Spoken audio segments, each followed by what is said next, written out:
네, 안녕하세요. 중국 공산당과 인민해방군, 글로벌리스트 흑막 세력, 악마의 내러티브 사제들, 이 세 집단에 대한 전 세계 가치지향 애국 민중의 투쟁을 매일매일 전해드리고 있는 세뇌 탈출입니다. 지금 이 이재명 게이트가 이제 사람들이 깊게 들여다보면서 이 이재명의 패색이라 그럴까, 그러니까 지지율이 뭐 형편없이 빠지고 있어요. 이제 조금 지나면 아마 원희룡한테도 이재명이 깨지는 그런 상황이 오지 않을까. 여론조사상에서는. 그래서 이런 패배를 과연 저희들이 받아들일 것이냐. 문재인 586 집단이.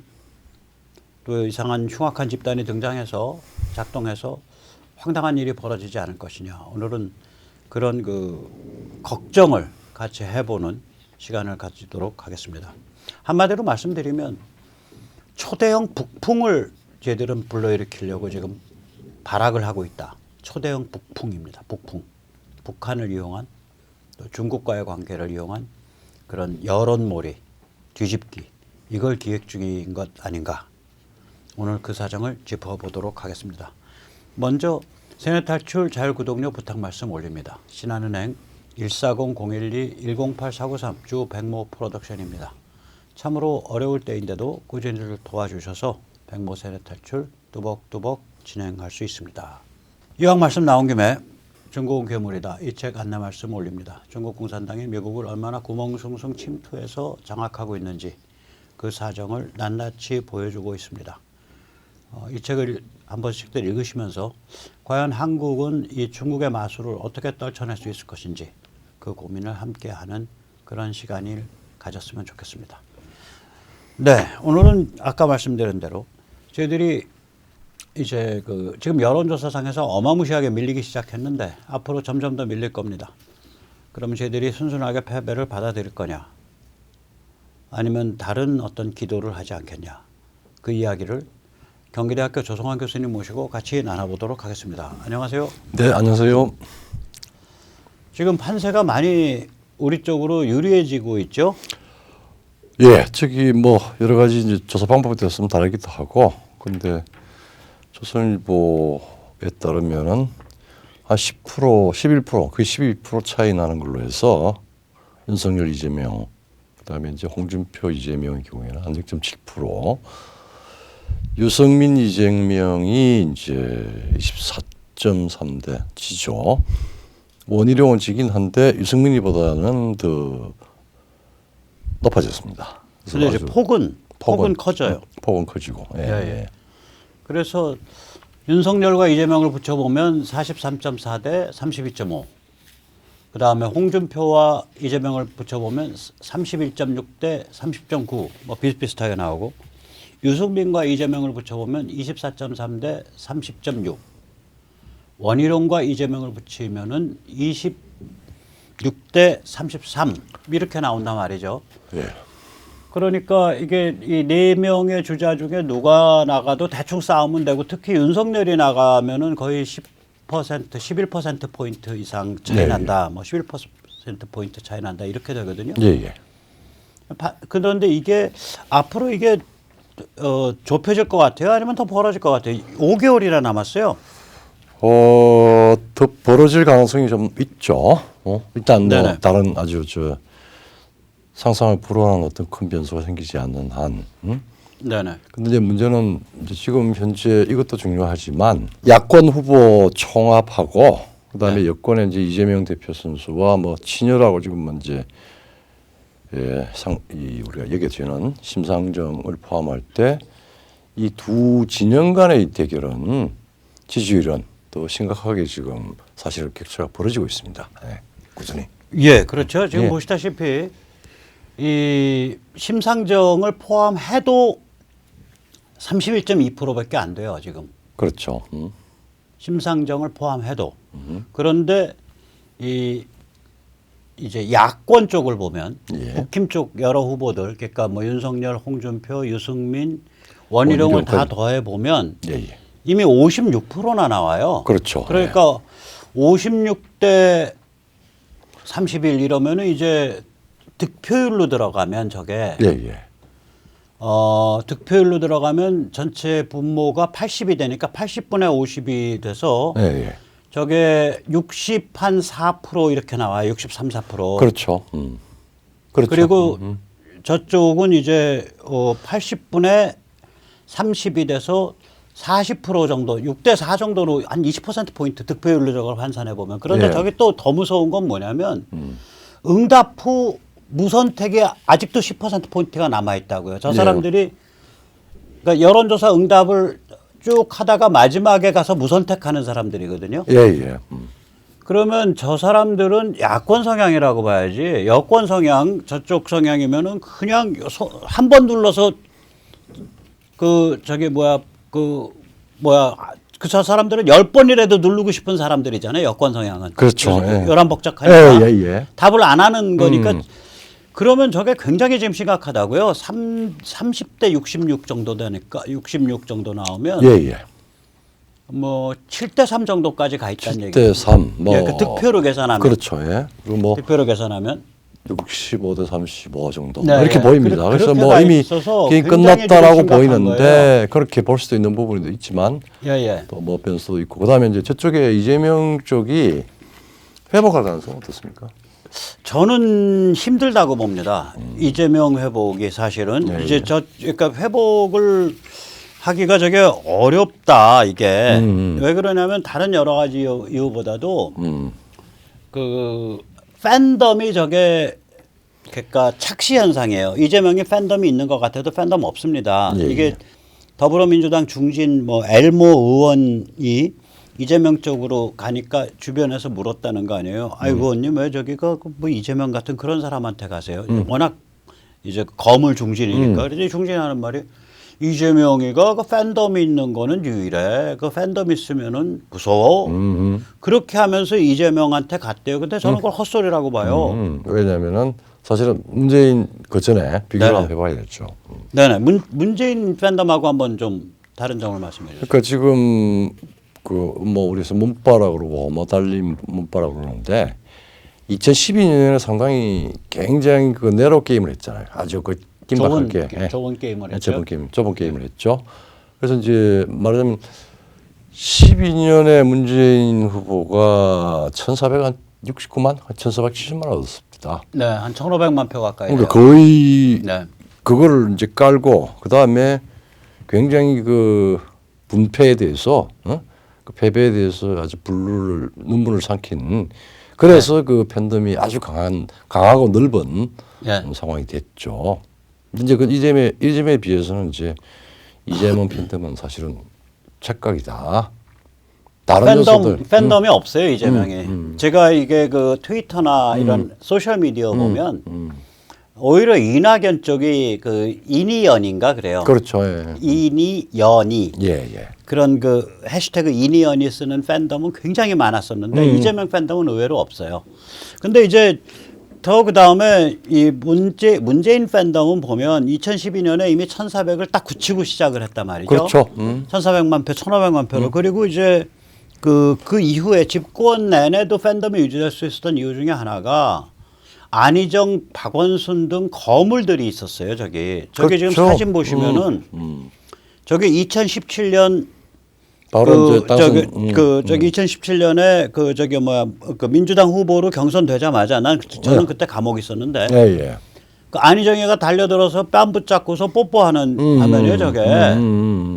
그러면 이쪽으로 저걸 하면은 뭐냐면 당내 경선 끝나니까 야 축하한다고 홍준표가 달려들어서 예를 들어서 윤석열로 됐으면 윤석열 뺨에 뽀뽀하는 그거 똑같은 거죠. 그러니까 거물들이란 말이에요. 거물들이죠. 내가 너랑 같은 급이야. 그렇죠. 엄마 너가 요번에 먹어라. 뭐 이런 제스처. 나 저거 보면서 나중에 저 사진 보고 안희정이가 좀 위험하겠는데, 좀 불경스러운데. 그래도 뭐 저 사진 때문에 사실은 뭐 여러 가지 저 조기에 여러 가지 이제 이미 제외돼 버렸죠. 그래서 박원순도 마찬가지고 거물이죠. 그래서 이런 거물들이 문재인 옆에 붙어 있으면서 이 컨벤션 슈스케어 했죠. 그 효과가 있단 말이에요. 근데 이재명이 이런 게 없어요. 그러니까 팬덤이 약하고 작기 때문에 이런 그 파도가 오게 되면 두들겨 맞고 깔아앉은 다음에 못 올라와요. 못 올라왔죠.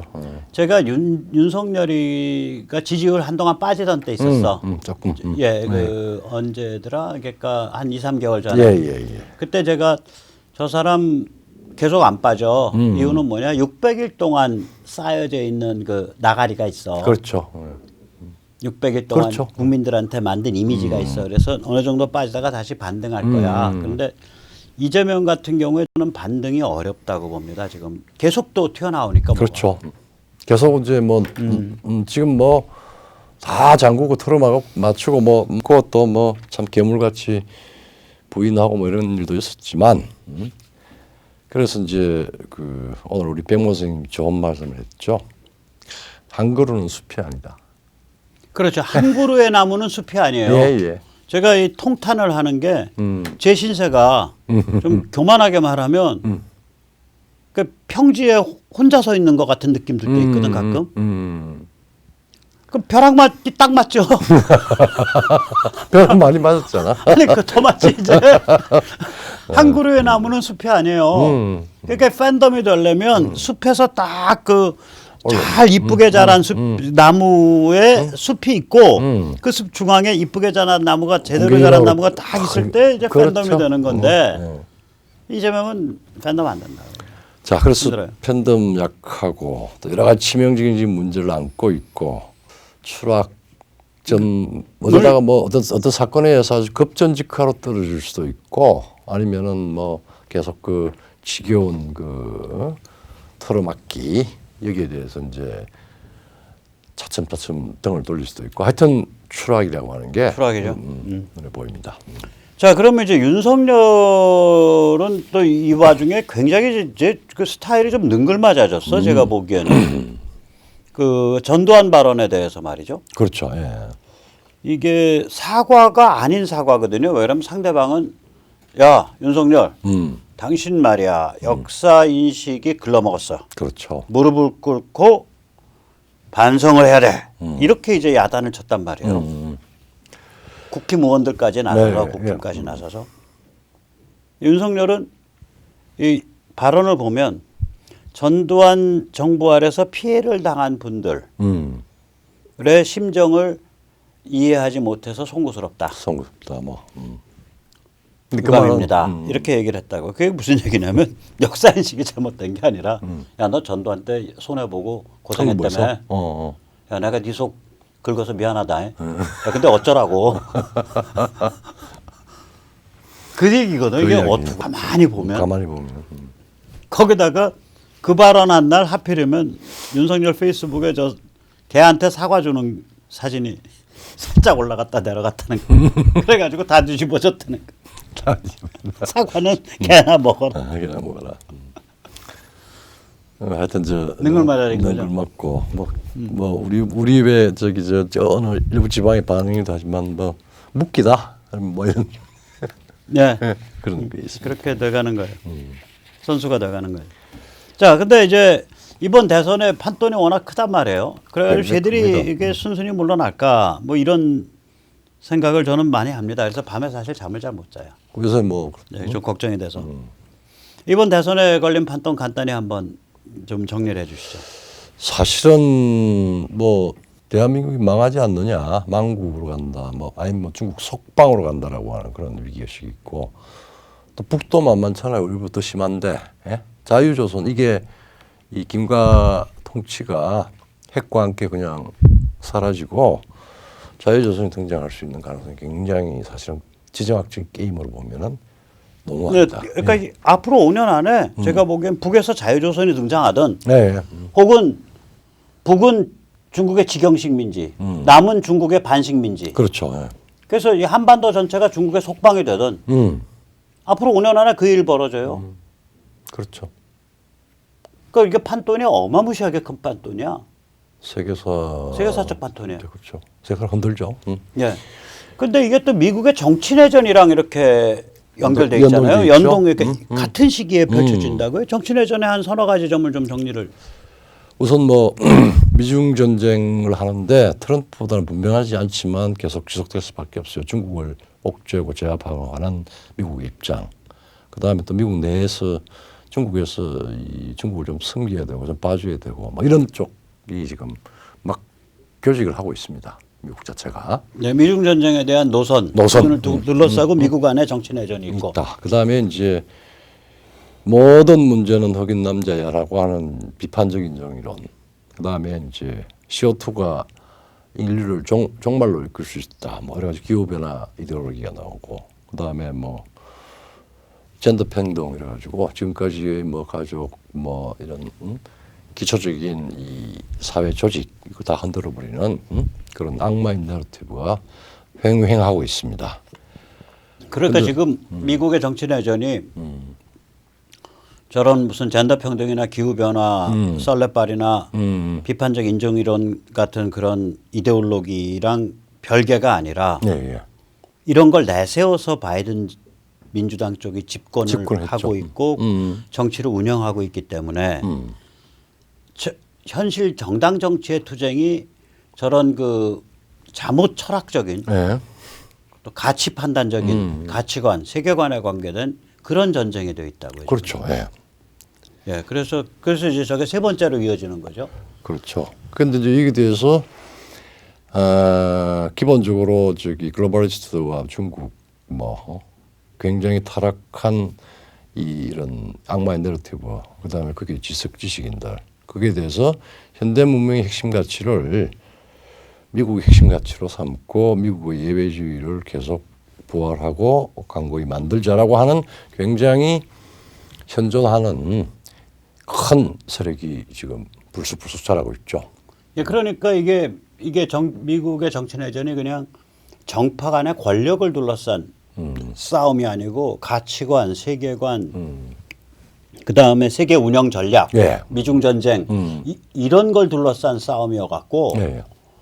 이 심도나 규모가 예. 저는 남북 전쟁급이라고 보거든요. 이게 그렇죠. 1860년대에 있었던 남북 전쟁급이다. 150년 전에 그 60년 전에 있었던 그 충돌의 그 내용을 보면 그렇습니다. 예, 그런 상태이기 때문에 지금부터 5년, 2026년까지 한반도에서는 6.25 제2라운드다. 세컨드 라운드다. 그렇죠. 우리 한반도가 그렇고 한반도에서는 그렇게 되는 또 거예요. 미국의 내전이 있고 또 예. 중국은 중국대로 또 그러니까 생각이 미국, 듭니다. 중국 이런 게 막 다 흔들거리고 있으니까 음. 한반도 지금 앞으로 5년이 이게 6.25 제2라운드다. 예, 예, 예. 이게 지금 통일일보의 그 홍형 선생님 하시는 말씀이죠. 예, 그렇습니다. 예. 네, 통일일보 홍형 일본에서 나오는 자유보수신문. 그렇죠. 그래서 이게 이번 선거의 판돈이 굉장히 커요. 그러니까 얘들이 순순히 물러나겠냐. 이게 무슨 계산일까? 뭐 한번 추정을 해보시죠. 일정하게 뭐 계산을 지금 미리 하고 약간 움직이는 게 있는 것 같아요. 근데 이제 우선 우리가 두 가지 큰 문제로 생각을 할 수 있는데, 뭐 패배해도 어쩔 수 없다, 괜찮다. 왜냐하면은 2008년 광우병, 뭐 세월호처럼 세상 뒤집고 권력 마비시킬 수 있다. 그러니까 흩어지지 말고 제명 밀자, 뭐 이런 식으로. 그리고 또 국회도 영악하고 있다. 뭐 그때와 달리. 그때와 달리. 지들이 어떡할래? 우리가 대통령 권력 논다 그래가지고 뭐 큰 문제 없다. 예. 이과 관련해서 뭐 여러 가지 뭐 이제 음모론적인 이야기들도 있고 하긴 합니다. 근데 하여튼 이 패배해도 괜찮다. 끝까지 뭉쳐서 싸우자라고 하는 이제 그런. 근데 이제 아스팔트 화력은 오히려 자유보수가 이게 안 밀리거든요, 지금. 안 밀리죠. 그래서 저 추정 1만 가지고는 쟤들이 저렇게 얌전한 추정만 가지고 가만히 있을 애들이 아니에요. 그렇죠. 저는 지금 선거 부정 음모 뭐 이런 것들은 얘기를 안 하고 있습니다. 일부러. 예, 그거는 우리가 지키면 되니까 수십만 명이 나서서. 그래서 저는 다른 걸 좀 추정을 해보는 거예요. 무언가 엄청 불길한 엄청난 뒤집기를 시도하지 않을까. 아마 뭐 핵심들 586 세력들의 핵심들은 단순히 이런 이 집단 행동이나 사회 운동, 뭐 권력 투쟁 이 우리 국내적인 걸 넘어서는 어떤 기획을 하고 있지 않은가. 그게 또 뭔가라고 하는데 굉장한 불안감도 있고 궁금해집니다. 예. 그래서 쟤들이 어떤 이 초대형 북풍을 이렇게 생각하고 있는 거 아니냐.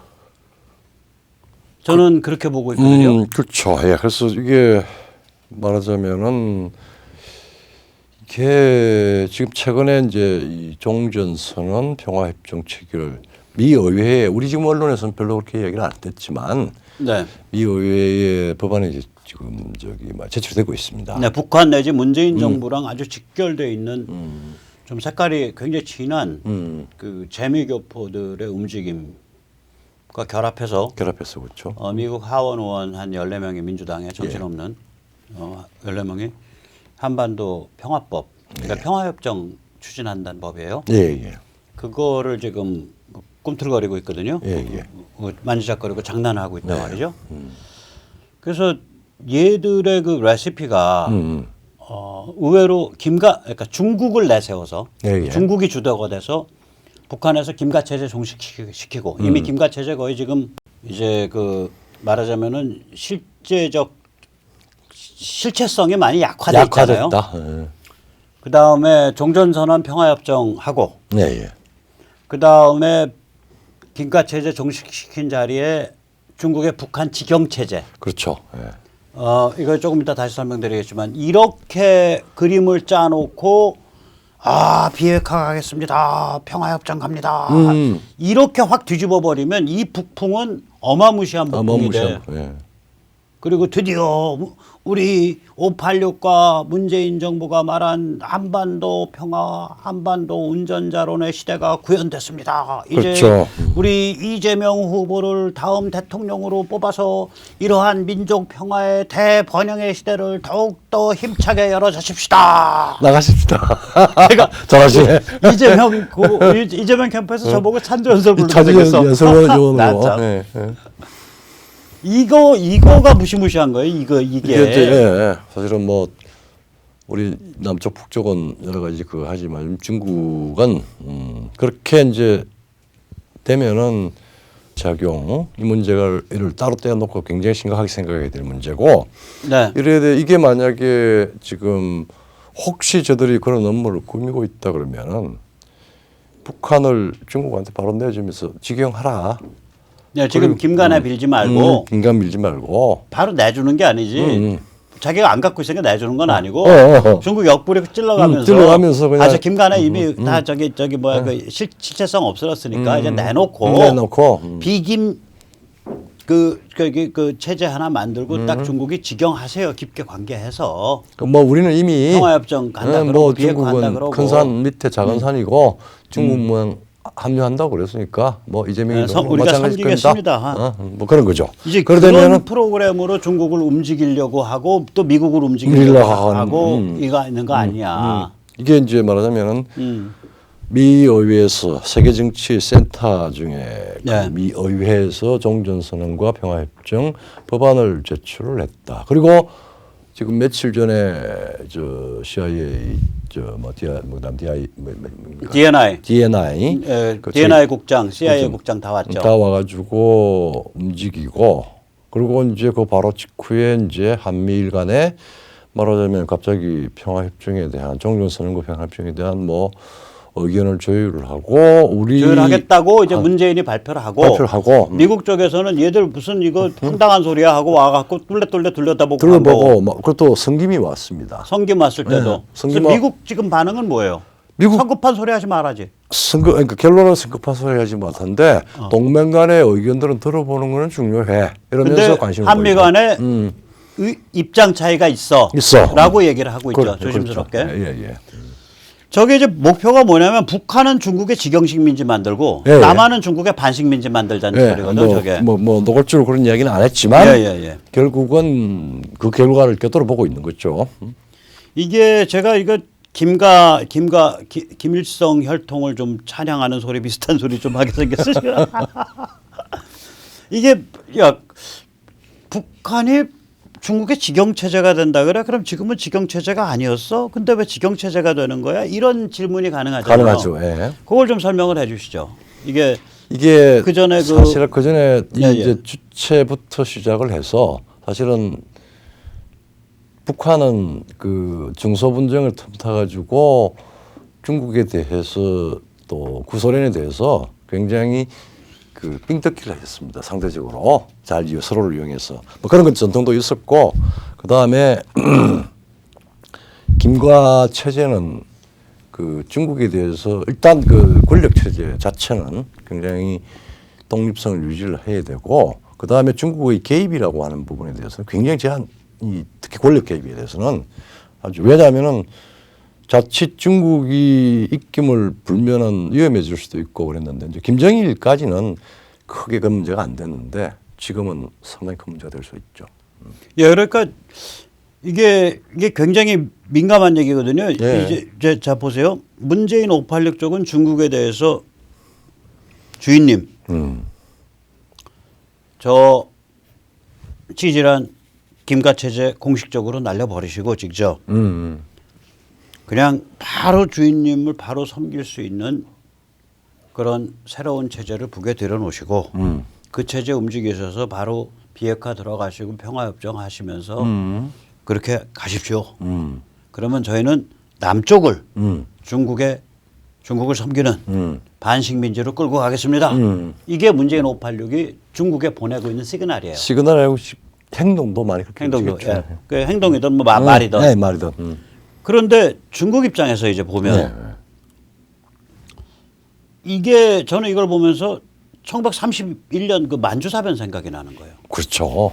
왜 그러냐면 방금 조 박사님도 말씀하셨듯이 이제까지 북한이라는 건 중국은 직영을 한 게 아니라 로컬 파트너, 현지 파트너 김가 혈통을 중심으로 한 현지 파트너를 통해서 북한을 위성 국가로 삼았는데 예, 예. 지금 들어가면 이제는 직영이란 말이에요. 그렇죠. 그러면 사람들이 야, 직영과 현지 파트너의 차이가 뭐야? 잘 모를 수 있어요. 예, 예. 그걸 그 만주국 얘기로 좀 설명을 해 주시죠. 만주국은 이제 중국 그 청나라가 망하고 신해혁명 남쪽에 해서공화국이 만들어지고 군불 체제로 간데 장조련 장항량 장장님이죠. 장장님 군벌이 사실은 있었고 만주에. 일본이 이제 장장님 군벌하고 결탁을 했습니다. 처음에. 그러니까 이제 그걸 얘기하려면 저거죠. 저기 뭐야 그 시베리아 간섭. 시베리아 간섭에 그러니까 대해서 1918년에서 22년 사이에 예. 다국적군이 소련 공산혁명군과 싸운다는 명분으로 만주 시베리아에 출병을 했거든요. 예, 거기에 대해서 그때 일본이 10만 명이 들어가요. 들어가죠. 예. 그리고 다른 다국적군은 빠질 빠질 때 때안 빠지고. 21년, 22년에 다 빠지는데 일제가 만주에 주저앉는다고. 앉고 그러면 일제를 만주가 직영했냐? 아닙니다. 아닙니다. 예. 지금 방금 말씀하신 대로 예. 이 장조린, 장조리. 그러니까 장장님. 장장님 군벌하고 장가 군벌하고 결합을 해서 결탁을 해서 표면에 네가 쓰고 그러니까 공동지배를 했어요. 공동지배를 했습니다. 예. 이게 북한 같은 경우는 예. 김가 혈통이랑 중국이 짝짝꿍을 해서 예. 김가 혈통을 내세운 대리 체제를 했거든. 그렇죠. 총판 체제를. 네, 총판 체제를 했습니다. 그 김가를 못 없어요. 예. 그러다가 지금 김가네가 흐물흐물해지니까 마치 일제가 31년에 만주사변 일으켜서 만주국 세운 다음에 그게 직영이거든요. 예, 그렇죠. 그러듯이 북한을 결심만 하면 직영할 수 있는 상태예요, 사실. 그렇죠. 중국이 그러니까 직영을 시도해 볼 수 있는 상태야. 근데 우리는 그럼 야, 어차피 거기 중국 나와버린데 뭐 직영 하나 뭐 저거 하나 마찬가지 아니야 이렇게 생각할 수 있는데 저게 지정학적으로 상당히 도발적인 얘기가 됩니다. 엄청난 도발이죠. 만주가 이미 일제가 공동지배하고 있던 상태에서 직영으로 바꾸니까 예. 국제사회가 일제를 전부 일제히 비난했죠. 그래서 이제 말하자면은